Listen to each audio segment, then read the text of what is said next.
My name is Dr. Sara Webb and I'm an astrophysicist and a science communicator, meaning that I explore the universe and I share it all with you. I've always wanted to be a scientist for as long as I can remember, but the type of scientist has changed a couple times along the way. Throughout most of primary school, I was obsessed with marine animals. I still kind of am today. I think they're fascinating, some of the most unique species we see here on Earth. And I really wanted to be a marine biologist. That was until I started to study ancient history in high school, and I kind of fell in love with archaeology and this idea of trying to understand the past from what's left over today. I really did think that that was going to be my career.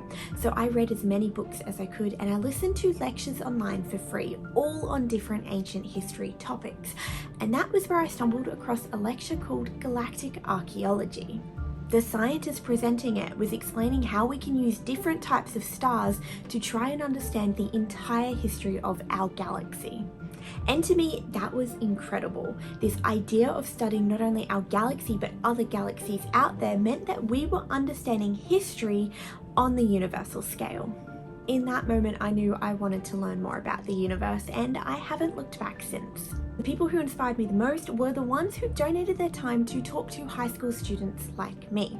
I vividly remember a talk by Professor Tamara Davis at UQ when I was there on an excursion. Not only was it incredibly interesting and confirmed I really did love space, but this was the first time I saw someone who looked like me as an astrophysicist. And I remember thinking, if she could do it and be so successful, so could I.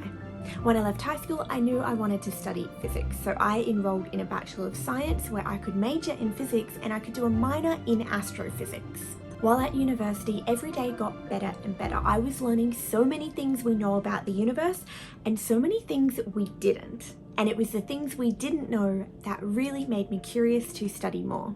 After my bachelor's, I did an honours year, and it was to help try and understand dark energy. That is this invisible thing that we know is making our universe accelerate. This honours year was actually a full circle moment because I was working on the project that Tamara had first inspired me with all those years ago.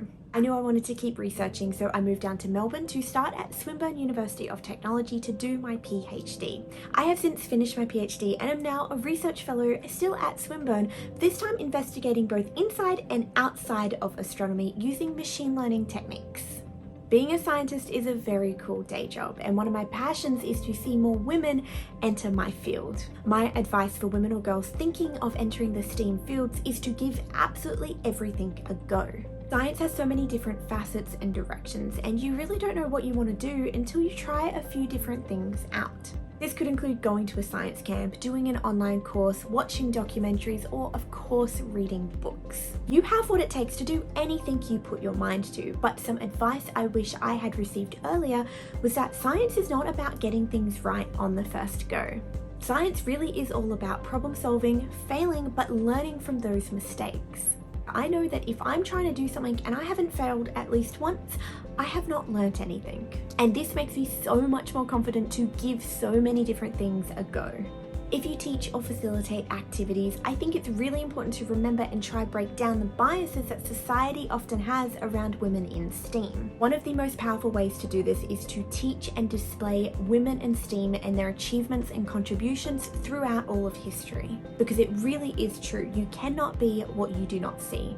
Who knows what I might have been if I hadn't seen that talk by Tamara when I was in high school. Up until that moment, all of the astrophysicists I knew of were men. If you are interested in STEAM but you think you might not be very good at math or science, I have a little bit of a secret for you. No one can be good or excellent at everything. And often in these classes, the most important things are not if you can memorize long equations or chemical reactions, but if you understand the critical thinking that goes around those topics. The reality is, in my day job, I have a supercomputer that does all of my calculations for me, but I need to know when I have to use a derivative or an integral and why I would be doing that. The most important thing in these classes is that you are enjoying what you are learning. One of the best ways for you to learn and explore all the things that are out there in the world of STEAM is to use your local libraries and all of the resources that they have. Libraries are so much more than just books. They are so many different resources to help you along your way of studying STEAM. I hope my story has inspired you in chasing your dreams, and I wish you the best of luck on your adventures to learn and discover throughout life.